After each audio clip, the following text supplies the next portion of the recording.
I'm Sean Doss, and this is Unauthorized Account. I play bass and cross-check, and I do backings as well. And what do you do in Editol? I just play mostly rhythm and a bit of leads. I essentially looked up gigs on Facebook, and I found one that said Perth Hardcore Show. And I was like, fuck it, let's go. And that ended up being 4 of like the biggest in the scene. I was still very scared because I'd not been to a show at all before. My only experience with gigs were indie shows, so yeah, I'd never even been to like a metal show in that sense. And basically the bands that ended up playing were The Others, No Future, No Brainer, and End It All, which I'm now in one of the bands. I went with this guy that I knew at the time who was playing in indie. He's still playing in like indie bands and stuff like that. I think I was just like, you know, you're keen to sort of see some bands play tonight. He's like, yeah, sure. Didn't really matter what bands they were, really. So he was pretty keen on that, and that was his only hardcore show, really. He didn't go to any more hardcore shows after that. I saw what we now call, you know, crowd killing and two-stepping and moshing like that, which I'd never seen prior to that. So that stopped me from sort of getting anywhere close to the band at all. I stayed right at the back near the sound desk. At the time, yeah, I was mostly listening to a lot of like hardcore punk, a lot of 80s hardcore punk. So Black Flag, Descendants, that sort of thing, Circle Jerks. I was big into like that sort of stuff and the 70s stuff as well. So you're thinking like Pistols, the Ramones, that sort of thing. I had gotten into a lot of that music from friends, but also I think at the time I was playing like GTA 5, and there was a radio station on there that had a lot of like that sort of stuff. So that's kind of what brought me into it. I was listening to like a lot of 80s hardcore punk.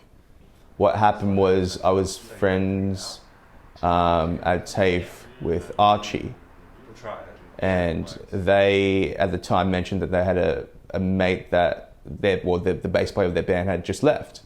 So I was, and they were looking for a bass player, and I was like, oh, cool, yeah, I mean, I'm keen.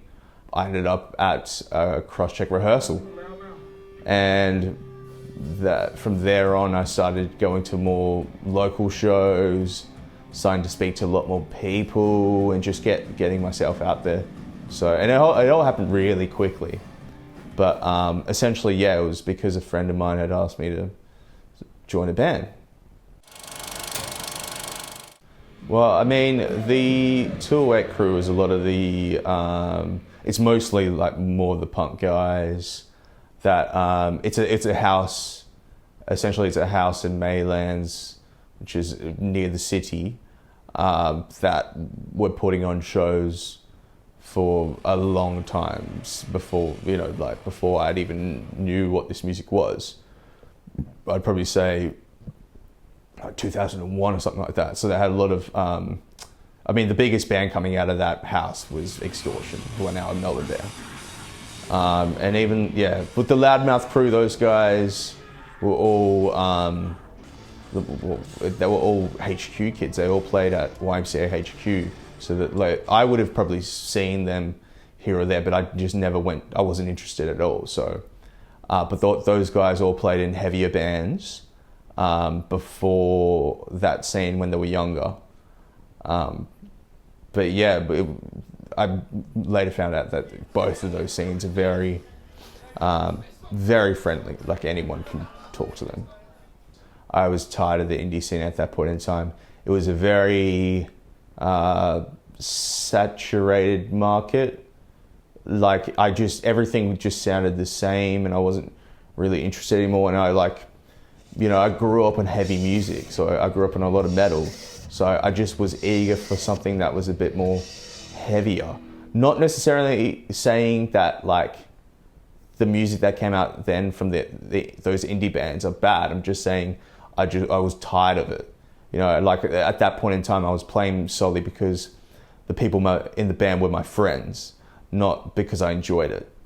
And so that was the main reason for me, gradually joining the scene, really.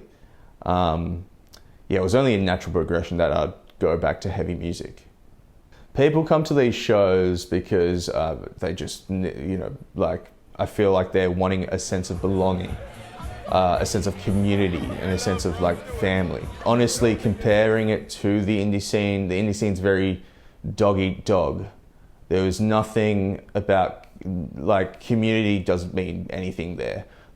People are coming to, these punk and hardcore shows because they are misfits, and they need somewhere to belong, and they feel that this is the scene for them. I mean, with hardcore, it isn't for everyone, but it is for everyone, in the sense of that you more than welcome to come and try and see if you like it. But at the end of the day, it is really not for everyone.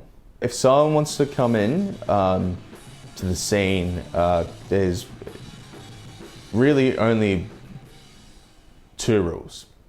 Just don't be an arsehole, and respect everyone's, feelings, and just respect people's spaces sometimes. There's, in the scene you get a lot of people that will come up and talk to you because, this is not, I'm not some big, rock star.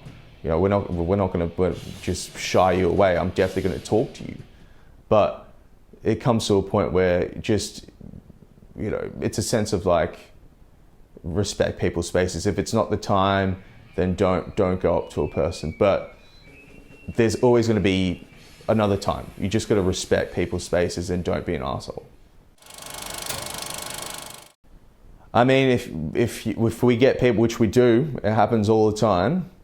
We get people that come to the show and just completely disrespect everyone in there. Usually they get kicked out within 2 seconds. Everyone sort of notices and they'll pull the guy out, and they will not be able to come to any more shows because this community is so small that, it will travel, and everyone will realize by the next show that do not let this person come back because they're being an absolute dickhead. One of the best hardcore shows would probably be Endidol's EP launch in 2024. We had a lot of people, a lot of friends play for that, and it was just so special for us to get From the Ruins to play that, which is Perth hardcore royalty. Them and a couple other bands paved the way for us to play in such a space that we have now.